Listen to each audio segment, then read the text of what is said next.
That would be one of those moments.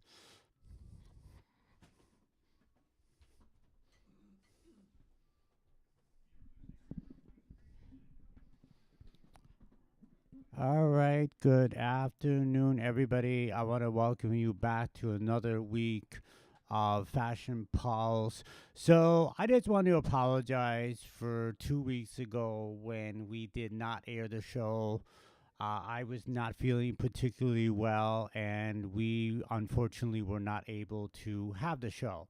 However, I we brought back this week my fabulous friend, Julie. Julie and I actually met. What was it in like 2022 when we did that calendar project? Um, I'm correct, aren't I? Well, actually, I think we first met on Facebook because you were really interested in fashion and you reached out to me and we met. I'll never forget where we met. We met at the it was a Starbucks at Red Arrow Park, and I remember sitting there. That's where we mutually agreed to meet. And I remember meeting you and hearing your story and your complete interest in fashion and learning about your background and really wanting to work with you to help others that were in this, were in the situation that you were in. And so, yeah, that's where we met. And then we collaborated to work on that calendar to benefit Courage House, MKE, so that they would benefit from both of our experiences. Do you remember that? I do actually. That actually it started right there because we had a whole big group of people.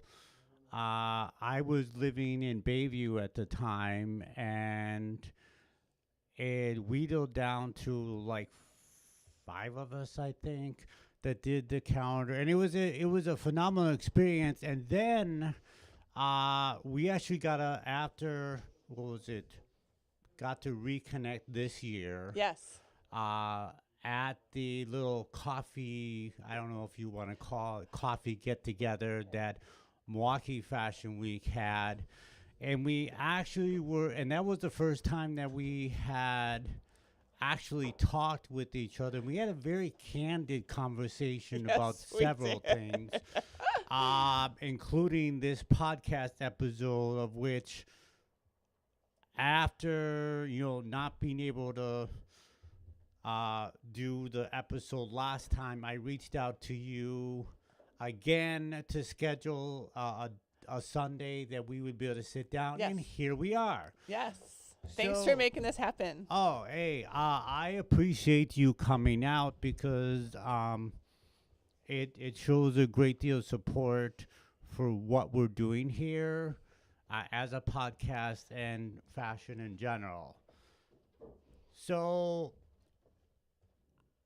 as I watch you started out with the modeling, if I remember, Yes.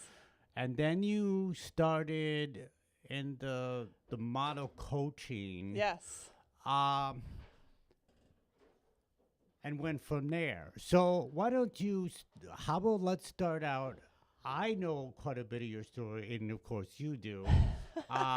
Tell the audience here in Milwaukee and those listening a little bit of your background, where you come from, and what led up to where you are now. Well, thank you. First of all, thank you for having me on. This is my first podcast, and so I'm super excited to be here. And I've met Devin through some different events through Milwaukee Fashion Week. So right now I am on the finance committee of Milwaukee Fashion Week, and so as I support Milwaukee Fashion Week as much as I can. And then we all gathered at Haven Cafe for an introduction and just meeting the board of Milwaukee Fashion Week. So my name is Julie Ann. I'm 61 years old. I have lived in Milwaukee my entire life. The first person I want to just give credit to is my dad. My dad took me to modeling school back in the 80s. It was Rosemary Bischoff, and it was considered finishing school.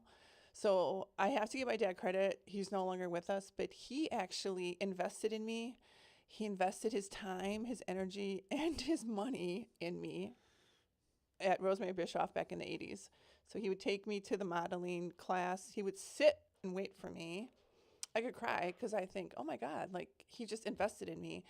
And he paid for it that same day. And then he took me home.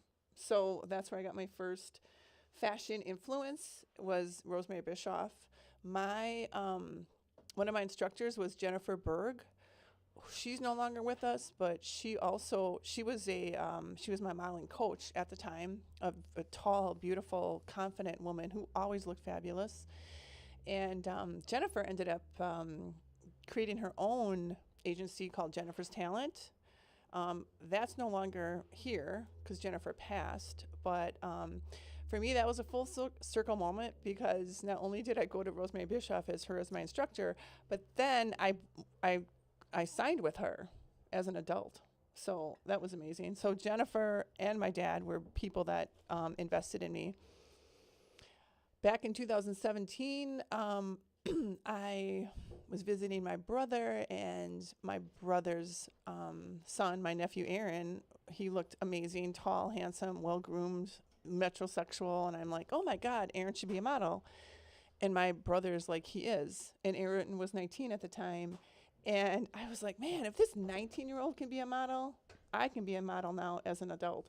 So I went back into the modeling world back in 2017. I actually attended and graduated from John Casablanca. That gave me opportunity to get reacquainted back into what was going on in 2017.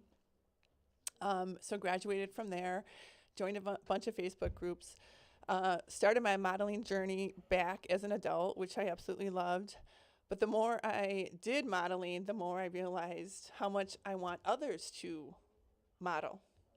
And so then I decided that I was going to start going into coaching, right? Like Jennifer coached me. Now I'm coaching other models because really I want everyone to live their dream, right? I want everyone to experience fashion, modeling. I want them to feel confident, and I want them to live their dream like I'm doing. And so I have a training background. I worked at Northwestern Mutual for 31 years, and I was a corporate trainer. So I trained people on life insurance, annuities, their billing systems and stuff. And so I have that gift for gab. And I thought, why not use that to help empower others to do what I'm doing? And that is the journey from modeling. And I still model. I'm very picky now who I model for.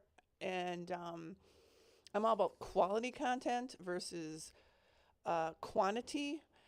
And but I love to see people smile, and I love to see people look at their pictures and be like, "Oh my God, I can't believe that's me," right? And that is just, and that's based on all my experience in front of the camera and on the runway. And if I can inspire and I can get people to feel good about themselves, especially women in their 60s or over, I'm happy. And I think that's a beautiful thing because everyone's starting late in life, and I feel like we feel like the clock is ticking because you know you said went back to modeling at your late age and all that stuff, and then a lot of times I feel like when that dream is closed, it's never gonna open. But I feel like for me, and I tell you, this is an inspiration for me because I didn't start like my blog, for instance, was started like because of a friend. My sister's friend was saying, "You're not. You used to love fashion. You used to do all these things," and it's like I started it because I had a lot of health issues, reasons, and a lot of mental health issues, a lot of things, and I said to myself, my mental health issues were always going to be there. My health issues are always going to be there. Mm-hmm. So I had to start doing it now before anything. And I said to myself, if it wasn't for this blog, I wouldn't be having this podcast. I wouldn't be having opportunities that were given to me. I wouldn't be on the streets everywhere being saying who am I want to get the repetition. And I think for you, it's really beautiful that you say that because a lot of times we say that it's we have to say it's never too late, no matter what, because we're seeing it now in the late ages of life that people are going after things later in life because it's the timing's right, or it's just I'm not waiting for anything anymore. Well, I agree with you. So I can tell that what you're doing brings you joy, right? And everyone should find something that brings them joy. And so you're doing what brings you joy. I'm doing what brings me joy, like for myself, and then empowering other people. But the other thing I also say is that the only person that's stopping you is you from living your dream. That's true. The only person that's stopping me from living my dream is me, right? And the more I believe that, the more I do more things. And the only person that I am in competition with is myself. Everyone has to do what's best for them, just like I have to do what's best for me. And as long as I'm not using people to get to that next level, I feel good. Because there are people that do that, and I'm not one of them. So I love staying in my own lane, but inspiring and empowering other people to stay in their lane and do what brings them joy.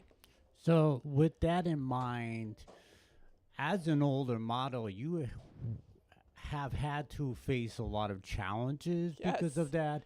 What are some of those barriers that you faced as a more mature model? That's a great question. A lot of times, I do get a lot of shady looks from some of the younger models. Essentially, like, "Why are you here? You don't belong here." And then I also get asked, like in a fashion show, "Well, how many people are you walking for?" Right? And I'm like, "One." All right? And I'm happy with that one. Right? I made it. I'm walking. I'm representing people my age. And so you get a lot. I have gotten a lot of judgment regarding that. But at the same time, it's like, I think to myself also, you guys, I think, okay, who's ever thinking that about me, let me see if you're still modeling at 61. You might be modeling at, 24 or 25, and great for you, but I have the longevity that a lot of people don't have, and I have the drive and the interest that most people don't have. So I look at that like, okay, let me see if you're going to be modeling at 61, because I am. And that's one of the things it is. It's like people are, and I get that everybody wants to be financially stable with the fashion industry. But here's the thing: what people don't understand with and I've learned this from Jamie Robark lately. If you're not in the, you have to be. This is entrepreneurship for me. Mm-hmm. If you're not going to stick there and suffer financial failings or setbacks or anything in this, then you're not strong enough for the fashion industry. Exactly. Because So, those experiences give you internal growth. here's the thing that because I literally just looked this up. Like, there are models, actual models, mind you, who have made it in the big time. Yes, at my age. That are your age. Yes. So those people. So how do I put it this way without being shady? You sit here and judge somebody because of their age here, but then you actually have not amateurs, but professional models who are your age who are actually doing this for the big name brands. Yes. And that's where I want to be. I just wanted to point that out. Yeah, because Naomi Campbell's still modeling. Mm-hmm. Christy Turling's still modeling. Who else? Lynn Evangelista's still doing modeling. Yes. Christy McCrimmy, who was a Versace girl and all those things. She was Mm-hmm. but she's still doing modeling. Some of these girls, and I admired them in the '90s. Mm-hmm. That's why that Freedom video from George Michael. Yes, I love that. That is why I say this is why. Oh, thank you so much. That is why I say to myself, the George Michael's video, Freedom, with Tatiana, Claudia, Linda, Naomi, and just the video, the '90s girls. Like I know all of them from Kimora to Tyra to who else? I'm thinking about Brandy, and Shalom Helm. Mm-hmm. And Shalom Helm's my favorite girl. She's always been my favorite. So who's your favorite current model? Because I have my favorite current model. Who's your current? My favorite current model is Kendall Jenner. I think she is amazing. Her walk, spotless. I mean, she photographs really well. Her confidence, I love. And I'm still learning. Like I have to keep up on, different things myself, but like current model, I think she's amazing. I'm gonna say there's two I'm gonna look at right now. Is Anak Yai, the girl from that was took they took a picture for at her Morehouse homecoming and has was sent to walk the Prada runway. Amazing. And I like her because she's so pretty. But Mhm. another girl, and I'm using plus size girls now because I'm Sure. using the actual girls. I'm gonna say one of my favorite now is Precious Lee. Oh, I okay. love her, but also Paloma Esselsa, Oh yeah, who is Paloma. I love her because something about her she wasn't starting at 18, 16, 17. She started at 25. And that's old. And that's why a lot of times I say I like her because she has an interesting story. Yes? Well, here's the thing about and 25 might be considered, but I think a lot of times you have that maturity that comes along with being a little bit Yes, older. true. Uh, that agencies don't have to deal with trying to be kindergarten. Right, exactly. So, with that being said, so in the past, it's always been the young, skinny girl or guy that's been in modeling. So, what do you think has changed from then until today in the modeling industry? Well, you know that body positivity is just a huge thing. Yes. It's everywhere. So for me, I'm 6'1", so I'm actually taller than most of the models that I know. But then my age also, that makes me different. So I'm 61, I'm 6'1", get it? Oh,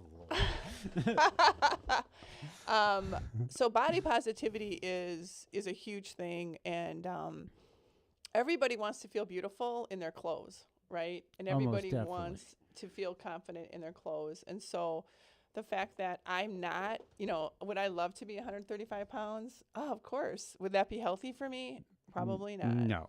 No, it's No, not. Everybody's no. not built to be the same body type. Right. And the So, same weight. so here's the thing is in talking about positivity, because for me, clothing and how you style your clothing is an empowerment. Exactly.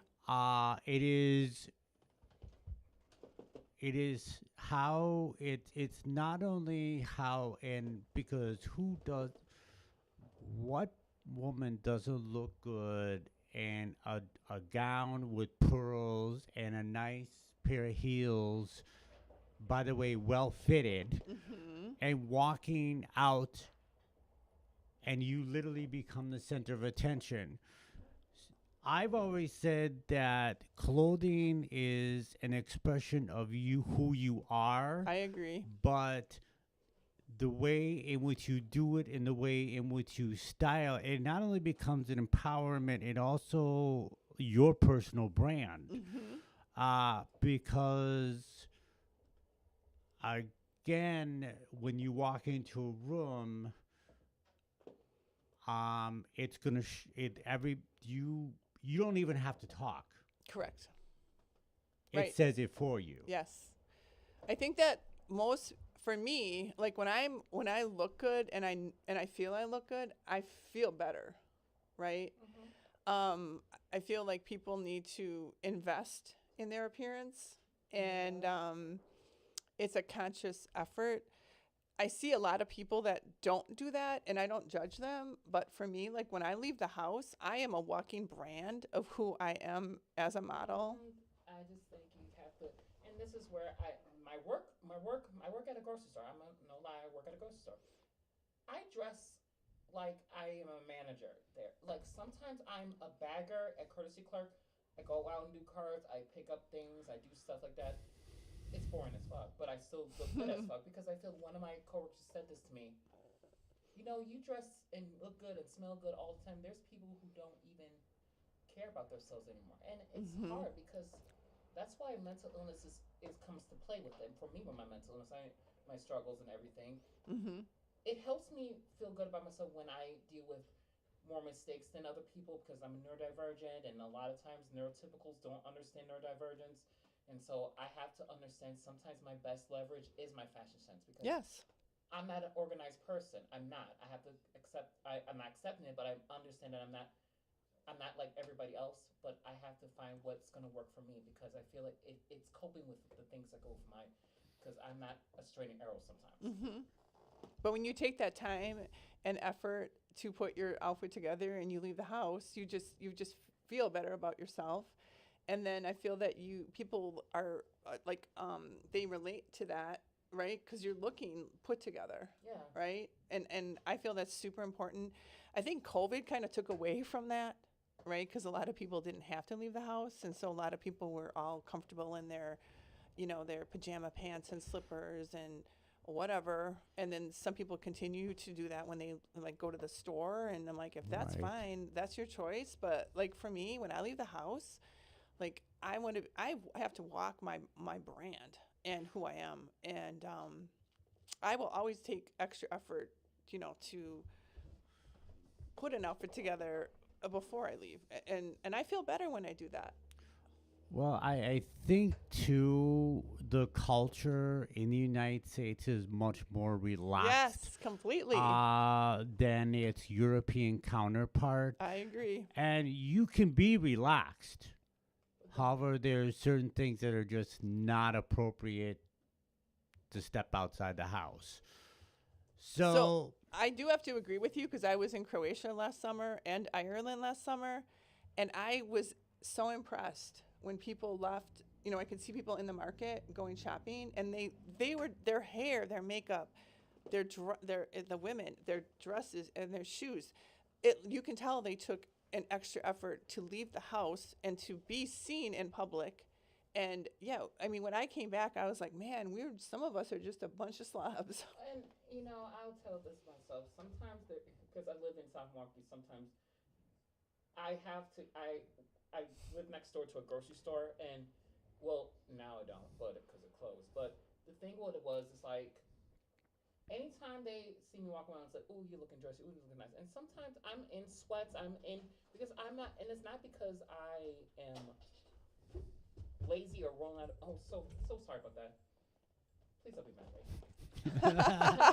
Okay, because I sometimes I'm in workout shorts. Sometimes I'm in things like that because sometimes I'm just walking to get something. Sure. That's my excuse, Sometimes that happens. and it happens. But 9 out of 10 is like if I'm a brand, I'm gonna dress like a brand. That's what it is. I don't hide the fact of all those things. It's like if you're going to get something at the dollar store, then go to the dollar. Just wear your shorts and your Hmm. tank top, and that's fine. But other than that, when I'm out and about, when I'm running errands, when I'm going places with my sister, when I'm at work or at church, it's 80-90% me dressing up.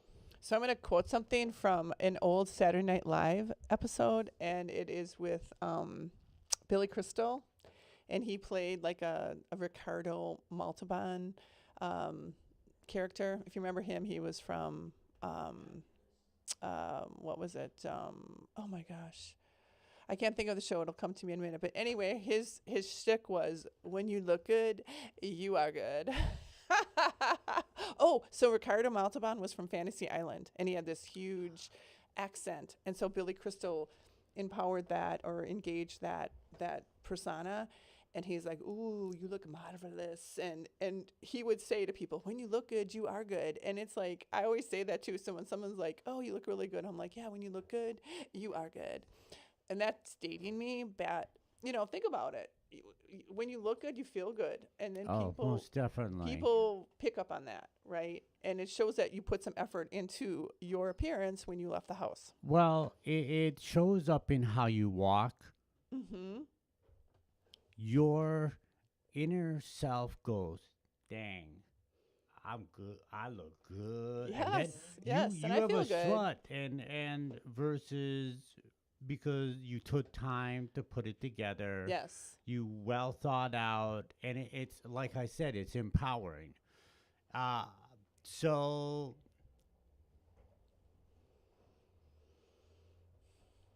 tell us about your most, in closing, because we have a few minutes left. Okay. So tell us about your most favorite modeling job, whether it's on the runway or it's a print.